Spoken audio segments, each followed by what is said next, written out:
What would you say if your employer told you your religious beliefs mean you no longer have a job?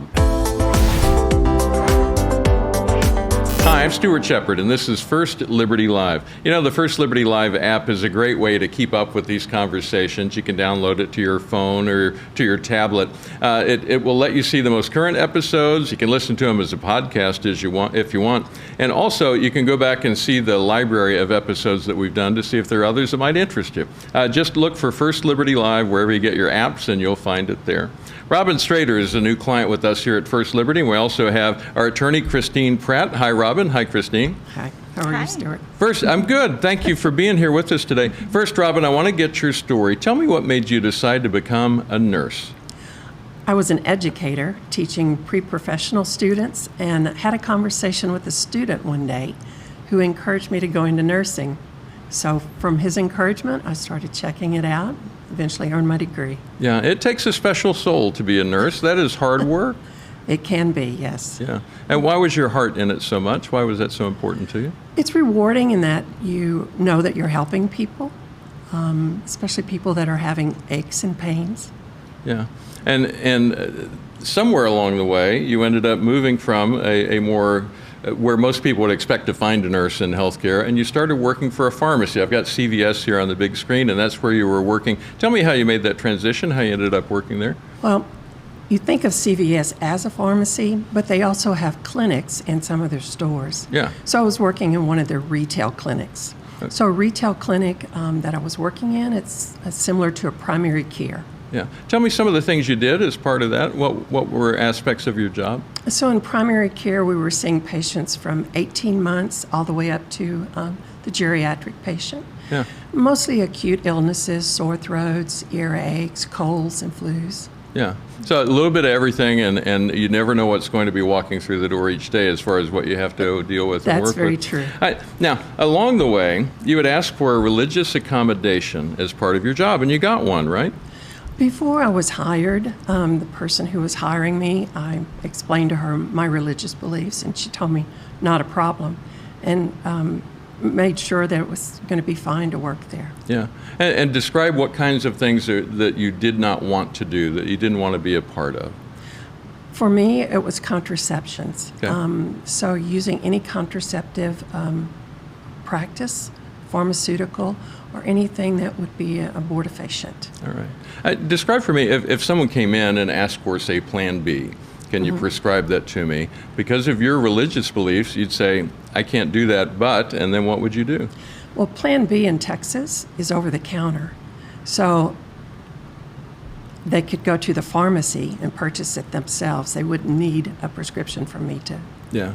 And what about the other drugs the list that you had issues with? How'd you usually hand those off? Well, the arrangement that I had with the Minute Clinic that I was working in, the arrangement was I either referred them to my partner who worked on opposite days of my schedule, or I referred them to a local Minute Clinic, which was about 2 miles away. Okay, so there were ways to work through this, and that's what accommodation is all about, is the customers get what they're asking for, and because they have their sets of beliefs, but then you also as an employee get to operate according to your beliefs. That went on for years that way, but then something changed. Tell me what changed. What changed was there was a change in the corporate culture. When I first started working with CVS, they were very accepting to anyone who had an objection, conscientious objection. And then they adopted a more wokeism strategy. And as you know, wokeism that's not conducive with Christianity. Yeah. So I either was given the option to either change or be fired. Yeah. And what happened? I was fired. Right. And this is where I'm going to bring Christine into the conversation. Christine, what does the law say about this? I mean, my heart goes out to Robyn through this. I mean, she lost her job over this. What does the law say? So years ago, Congress passed what we describe as Title VII to the Civil Rights Act.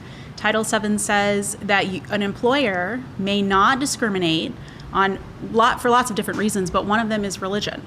And so if the employer can provide a reasonable accommodation they should do so if it would not cause the employer an undue hardship. Right. And does this sound like an undue hardship to you? I'm assuming not. I mean, CVS was able to accommodate her with no problems for 6.5 years. And even when I talked to Robyn, she described the average maybe 5 people per year would ask for contraception. Okay. So 5 referrals per year doesn't seem like an undue burden to me. And I'm going to ask you a question. If I were on the other side of this, I would say, hey, you picked the job.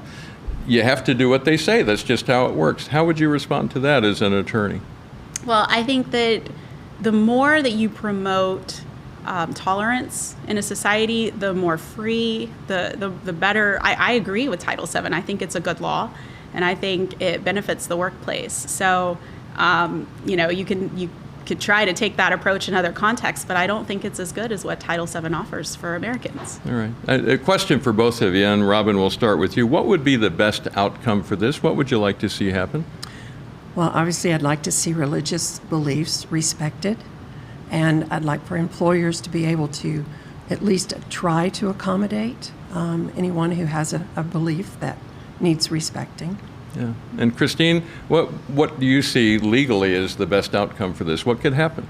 Well, the best thing could be for the courts to recognize how important religious beliefs are, and the duty to respect those beliefs already exists. So we just need to make it clear for employers that when they encounter a belief, maybe they just don't like it. They don't want to accommodate the belief, but the law requires them to find a way to work it out, and there's certainly a way to work this out. Very good. What happens next? What's next as far as the process of this case? So we've filed a charge of discrimination with the EEOC and with the Texas agency that also enforces Title VII. And so we will wait for their results of their investigation, and we may need to take this to court. Okay, So. and EEOC is Equal Employment Opportunity Commission. Am I saying it right? That's exactly And that's right. the right place to go for this kind of thing, because it's totally about employment and the relationship between an employee and an employer. Robyn, what's your advice for other people who work in healthcare if they find themselves in a similar situation? What would you say to them? It's tough being in healthcare right now, but I would say if you have religious beliefs, whether you're in healthcare or any other organization, you've got to do what you know is right for you.